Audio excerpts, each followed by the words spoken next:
Welcome and thank you for listening.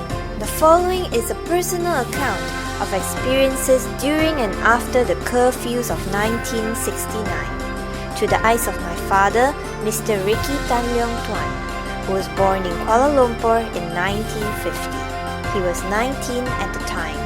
Enjoy. Can you give us a rough idea of what happened during May 13, 1969? It all started at the Menteri Besar's residence in Kampung Baru. So they get these Malay youths and whatnot gathered together, and then they started a riot in Jalan Pionam, Chowkit Road area, Kampung Baru, where there was a riot and fighting and setting fire to Chinese shop houses. Where were you and what were you doing during the riots? 69 was, I was waiting for result. I was on holiday, so I happened to be down in Catholic Street helping out in my papa's place. Did you see any of the fighting? Because that time it was under curfew. During the daytime, you are not supposed to come out. So we didn't see much of the action. Just got locked up upstairs in the shop house in Catholic Street. That time they sent the army down to patrol. Then from the upstairs window, we saw this the Navy Volunteer Reserve coming, marching down the road to go and fetch one of the naval officers' relative back home.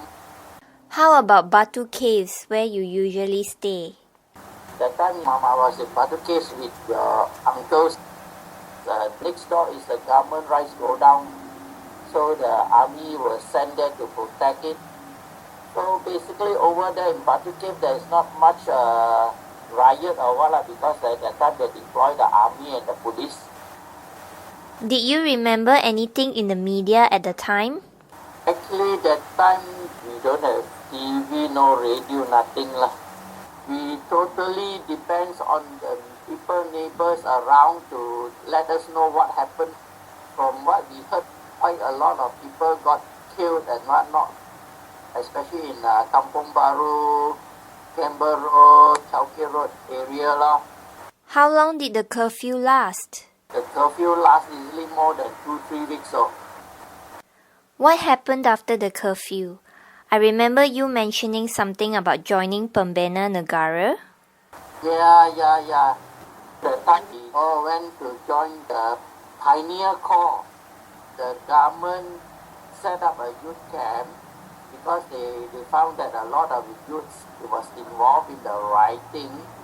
So they sort of get hold of the Chinese, the Indians and the Malay youths together, 3,000 of us, then send us to a camp in Ulu Langat where they tell the good things and whatnot.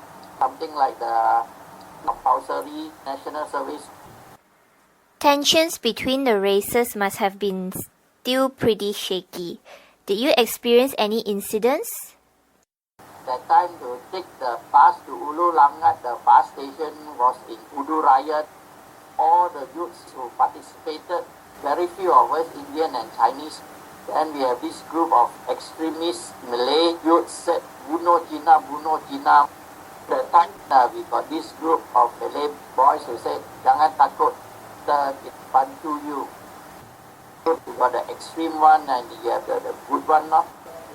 What was the camp like? We were housed in a camp hastily built up by the Army Engineering Corps. So we stay in the barracks. Every morning we wake up, we go for exercise and marching. There are 27 barracks. Each barracks consists of about 40 youths. And then we are all mixed like Indian, Chinese, because out of the 3,000 youths, Chinese about 400 over, Indian about 200 over, then the rest is all Malay youths. So we are separated, split out lah. So that the main idea of the camp is like goodwill, get us to stay together, work together, play together, and instill discipline in us for 3 months lah.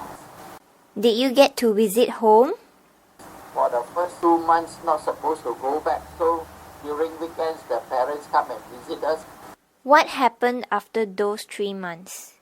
Then after 3 months, the government looked for jobs for us in the government sector. Did you find it easy getting a job since the government helped you?